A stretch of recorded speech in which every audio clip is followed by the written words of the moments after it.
अगली शक्ति कह रही है रुचिर रजतमय कै बितान तान्यो अति विस्तर झरती बूंद सो झिलमिलाती मोतन का झालर ताके नीचे राग रंग के ढग जमाए सुर सुरभ नितान के बंद करत आनंद बधाए।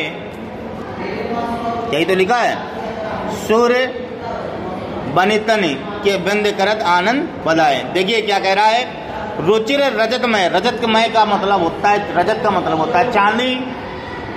रजत का मतलब क्या होता है? चांदी। कै बितान तान्यो, तान्यो का मतलब होता है तान देना, समझिएगा।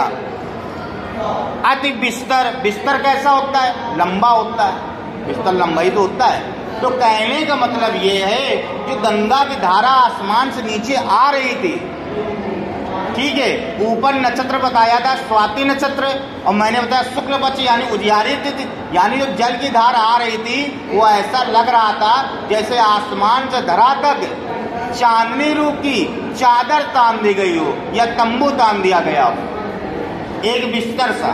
बिस्तर इसमें लिखा है, लेकिन बिस्तर का मतलब सोना नहीं है। यहाँ बिस्तर लगाया जाता सोने के लिए, यहाँ सोने का सार नहीं है। यहाँ सार क्या है उसको समझो।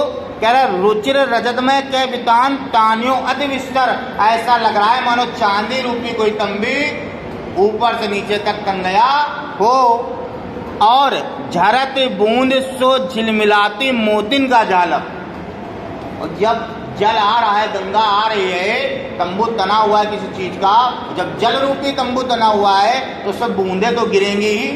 तो कह रहा है कि झरत बूंद सो, कि बीच बीच में बूंदे झड़ रही हैं, ठीक है। झिलमिलाती मोतिन का झालर, और वह बूंदी कैसी लग रही हैं? जैसे मोतियों की झालर रूपी वह बूंदी झड़ रही हो।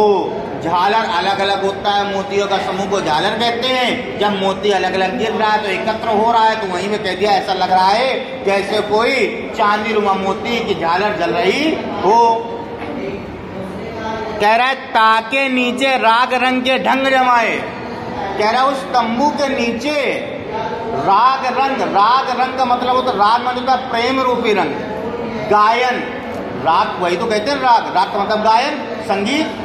तो यहाँ वही कह रहा है कि उसके नीचे संगीत का गायन जमाए हुए हैं, यानी जमा लिए यानी बैठ गए हैं, संगीत गाने के लिए बैठ गए। कौन बैठ लिया है? कह रहा है सुर बनितन के बंद करत आनंद बधाए। सुर माने होता है देवता, ठीक है। बनितन यानी देवता की गरैतिन, यानी गरैतिन मतलब हो गया स्त्रियां, यानी जो देवियां, जो देवताओं के यहाँ रहने वाली, चाहे गोपियां कह दो, चाहे स्त्रियां कह दो, चाहे दासियां कह दो, जो गायन का कार्य करती होंगी, ठीक है, उसकी बात हो रही है। क्या बंद करत आनंद बधाए, वह इसके नीचे आनंद की बधाई या आनंद का गायन या आनंद का बधाइयां दे रही हैं, या आनंद रूपी राग का गान कर रही हैं। चारों लाइनों का अर्थ आप देखेंगे तो यही निकल के आ रहा है कि गंगा जो आसमान से नीचे आ रही हैं, वो इस प्रकार से प्रतीत हो रही जैसे चांदी रुमा कोई तंबू तन गया हो, उस तंबू से मोतियों की बूंदे झालर रुमा इधर उधर गिर रही हैं, और उस तंबू के नीचे इस देवताओं की स्त्रियों ने एक आनंद रूपी राग में सभा का आयोजन किया है, जिसमें वह गीत और आनंद बांट रहे हैं या गीत गा रहे हैं।